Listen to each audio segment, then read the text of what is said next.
लोकसभा में विपक्ष के नेता अधीर रंजन चौधरी के राष्ट्रपति द्रौपदी मुर्मू को लेकर दिए गए बयान पर देश भर में बवाल पसरा हुआ है। भारतीय जनता पार्टी के राष्ट्रीय प्रवक्ता संबित पात्रा ने शिमला में प्रेस वार्ता को संबोधित करते हुए चौधरी के इस बयान की निंदा की। मगर जिस विषय से मैं आरंभ करूंगा वो एक बहुत ही गंभीर विषय है।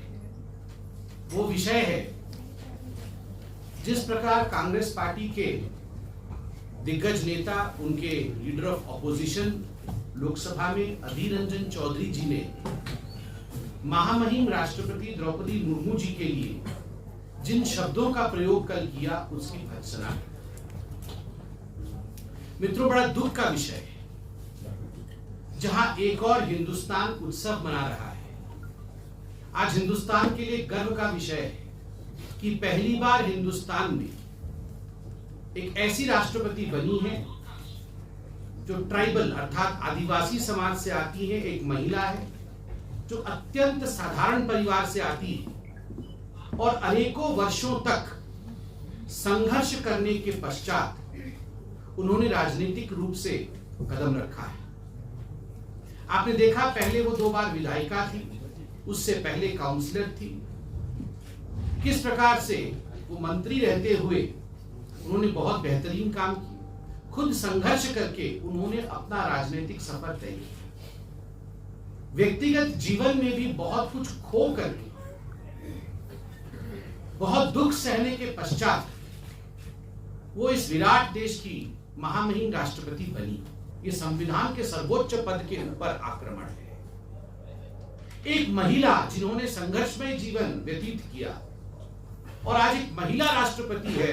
Whatever अधीर रंजन चौधरी है से जो अधीर रंजन चौधरी जी ने कहा है, ये महिला के सम्मान के खिलाफ है, एंटी वुमन। ये महिलाओं के सम्मान के लिए। मैं देख रहा हूं कई महिलाएं पत्रकार यहां बैठी हैं, अपने संघर्ष से वो ऊपर आई और महामहिम राष्ट्रपति को राष्ट्रपत्नी कहना, ये महिलाओं के ऊपर उठा रखा है। और चूंकि वो एक आदिवासी महिला है, 75 वर्ष के पश्चात एक आदिवासी देश का पहला नागरिक बन रहा है और पहली बार बन रहा है। This is anti tribal. जिस प्रकार का स्टेटमेंट कांग्रेस पार्टी के सर्वोच्च नेता दे रहे हैं राष्ट्रपत्नी कह के, ये आदिवासियों के मानस के विरोध, आदिवासियों पे कुठाराघात है। This is anti tribal statement. एक ट्राइबल अगर राष्ट्रपति बनता है तो कांग्रेस पार्टी उसे सह नहीं सकती इस प्रकार का स्टेटमेंट देती है। एंड दिस इज एंटी के मूल भावनाओं के विरोध में। लोकतंत्र का जो मूल भावना है, सबके प्रति सम्मान रखना, कॉन्स्टिट्यूशन के प्रति सम्मान रखना, this is anti national and anti democratic statement of Adhir Ranjan Chaudhary.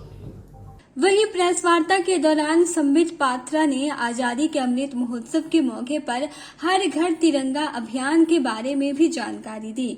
उन्होंने कहा कि आजादी के 75 साल पूरे होने के मौके पर देश भर में 20 करोड़ घरों में तिरंगा लगाने का लक्ष्य रखा गया है। उन्होंने कहा कि हिमाचल प्रदेश के लोगों को भी इस अभियान में बढ़ चढ़कर भाग लेना है। संबित पात्रा ने कहा कि यह अभियान वैसे तो सरकारी स्तर पर होगा, लेकिन भारतीय जनता पार्टी का प्रत्येक कार्यकर्ता इस अभियान को सफल बनाने में अपना सहयोग देगा।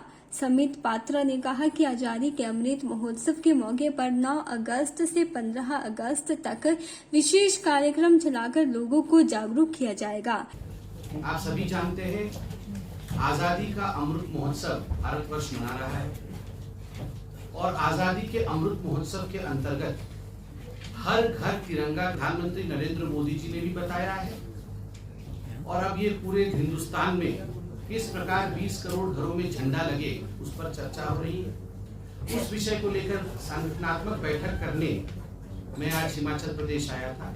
एक विषय यह रहेगा और वह विषय है हर घर तिरंगा प्रयोजन, हर घर तिरंगा अभियान।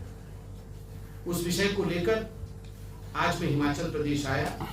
हिमाचल प्रदेश में आज मल्टी लेयर्ड मीटिंग, संगठन की बैठक, बहुत सारे हमारे जो इकाइयां संगठन की है उनके साथ आज बैठकें हुई और किस प्रकार से इस अभियान को आगे बढ़ाया जाएगा उस पर चर्चा हुई।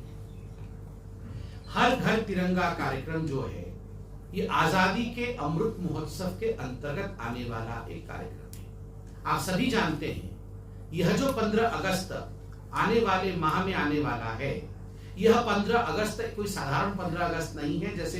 जैसे हम विगत वर्षों में 15 अगस्त मनाते थे, उससे इसका ज्यादा महत्व इसलिए है क्योंकि भारतवर्ष 75वां वर्षगांठ पूरा कर रहा है अपनी स्वाधीनता का, अपनी आजादी का। तो यह जो 15 अगस्त है यह उत्सव के माहौल के साथ आएगा और आने वाला एक वर्ष 15 अगस्त 2022 से 15 अगस्त 2023 का जो कालखंड होगा, जो कालावधि होगी, यह आजादी का अमृत महोत्सव के रूप में पूरे भारतवर्ष में मनाया जाएगा और हर घर तिरंगा अभियान इसका एक तरह से आरंभ है।